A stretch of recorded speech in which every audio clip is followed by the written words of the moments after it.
Call the meeting to order. We have a quorum present. Okay, we have confirmation proper notice has been given. Correct. All right, Mr. Merrill, welcome. Thank you.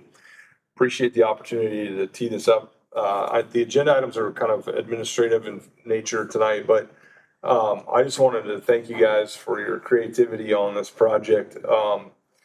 Landing the largest office deal in the last decade in central Indiana took a degree of creativity and a little bit of risk taking, to be honest with you.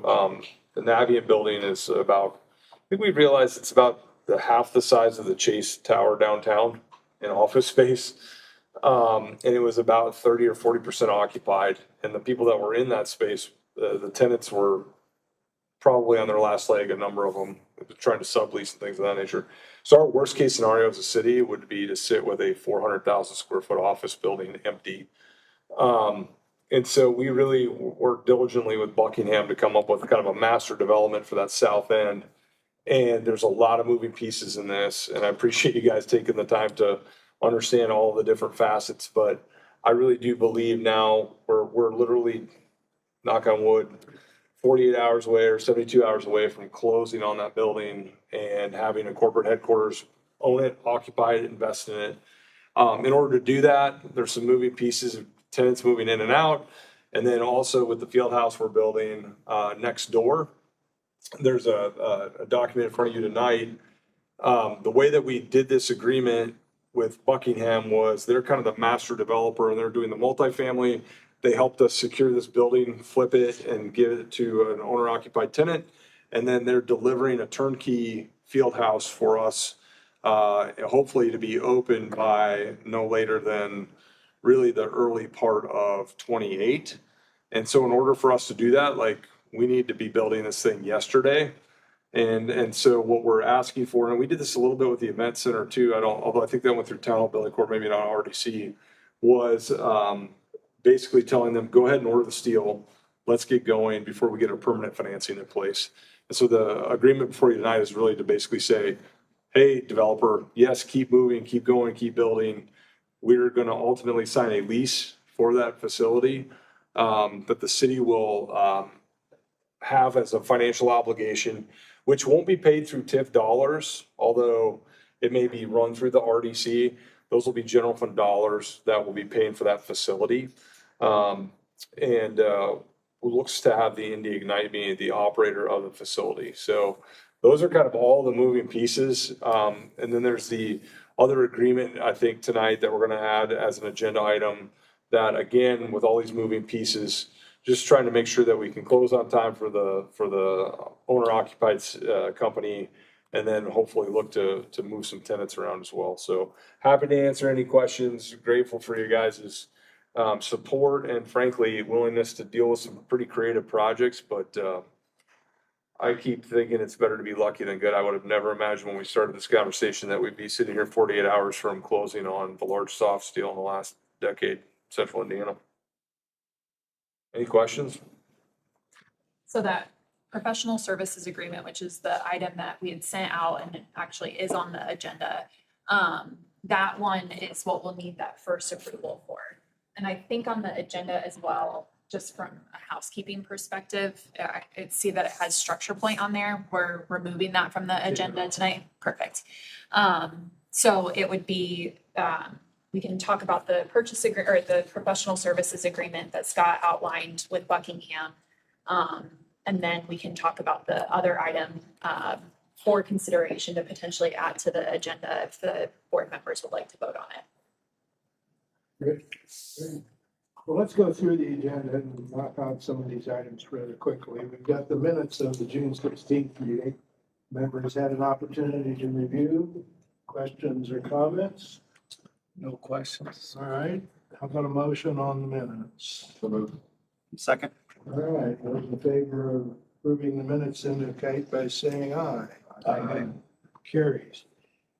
Next item is the consent agenda on claims.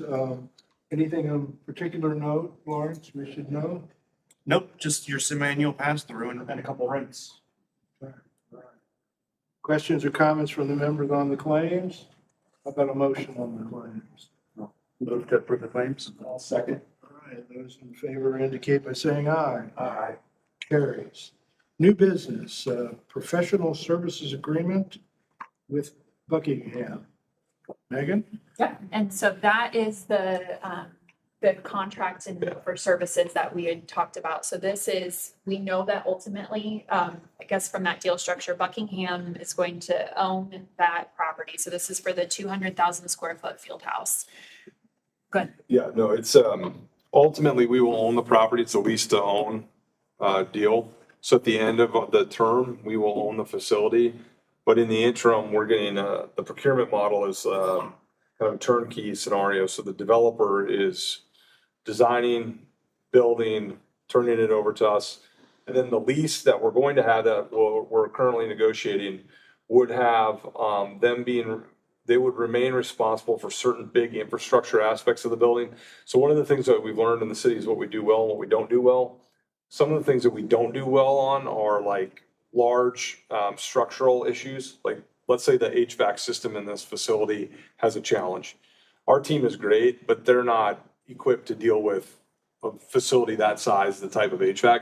So the rent number that we will have annually with Buckingham will contemplate them being responsible for taking care of those types of issues. Same way if there's an issue with the roof or something of that nature, it's just not what we do well. So there are aspects that will stay with the developer for the term, and then the other things that we'll do on a day-to-day maintenance standpoint. But again, speed to market here is critical for us to hit certain seasons.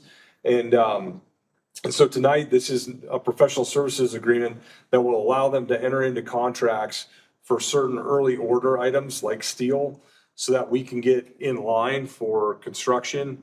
And then ultimately, when the permanent financing gets placed and we sign our lease, then they would be reimbursed if there were any expenses. Questions from the members? Comments? I think we have a resolution in front of us for approval of the professional services agreement. How about a motion on the resolution? All motion. Second. Second. Those in favor of approving the professional services agreement with Buckingham indicate by saying aye. Aye.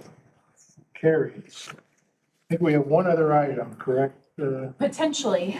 So related to the professional services, the purchase agreement that you all approved last month, which was the agreement between Buckingham, who's the current entity under contract to purchase the Wilco building, the Link building, and JD Sports. We have this contemplation in there of the city essentially backstopping one of the tenants in there to facilitate their relocation out and into the, most likely the new field house. Hey, come on in. Sorry, I'm late. Good. So within that purchase agreement, the commitment is in that document. We have those terms that are finalized now with this potential tenant, but some sensitivities around who they are and their name, given this relocation and impact. And so because it is already contemplated in the purchase agreement, but more so for a further explanation about how these commitments will impact potentially the redevelopment commission. We wanted to bring that item before you as a cooperation and escrow agreement, that then if you so chose, we could then add to the agenda as new business, and we have a resolution that we would then have you approve and sign that, as well as the agreement related to it.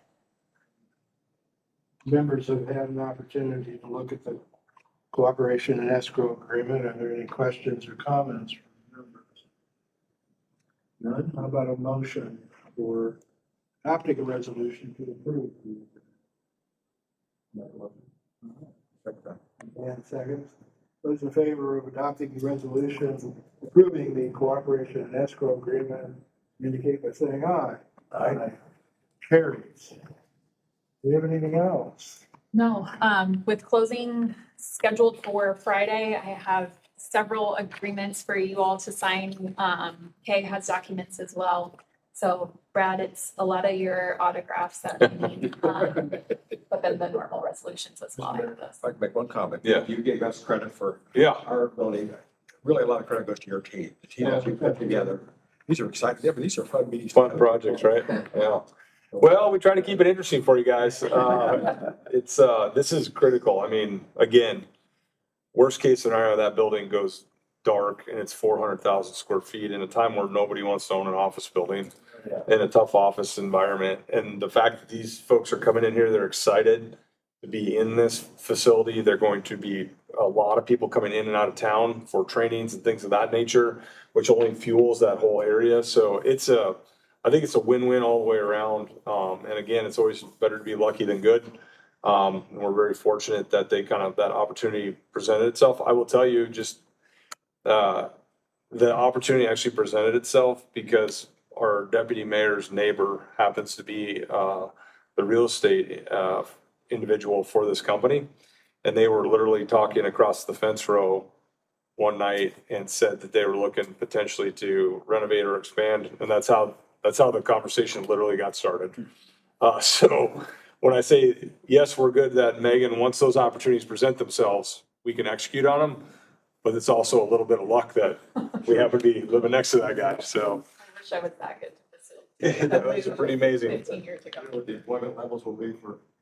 Megan? For JD, they'll relocate 400 existing employees. And then because the company is growing in the United States a lot, or mostly by mergers and acquisitions at this point in time, they're projecting, I think, an additional 200 employees. And the salaries for these positions, I think, average is close to $95,000 a year, if not higher. So it's a great company, somebody who's super excited to be a corporate partner in Fishers and build out that campus. And I think the field house, the way we look at that is the arena has been a great catalyst for all kinds of restaurants and hotels and development. But it has kind of peak cycles and valleys. So fall, winter time, it's very busy, lots of events. Spring is super busy there. But then summer, there's about a 6-month period, 5-month period where it's not super active. But we want to continue to feed that whole ecosystem over there. So we think by having the field house, summertime, you can ramp up a lot of different activities, tournaments, summer camps, things of that nature. So we think by bringing that facility there, it really helps feed, we're going to have 40 restaurants that have already committed to that district. And we have nearly 500 hotel rooms. And so we've got a large ecosystem that we need to continue to support as we move forward. Very nice. Yeah. I think we're adjourned. All right. Thank you.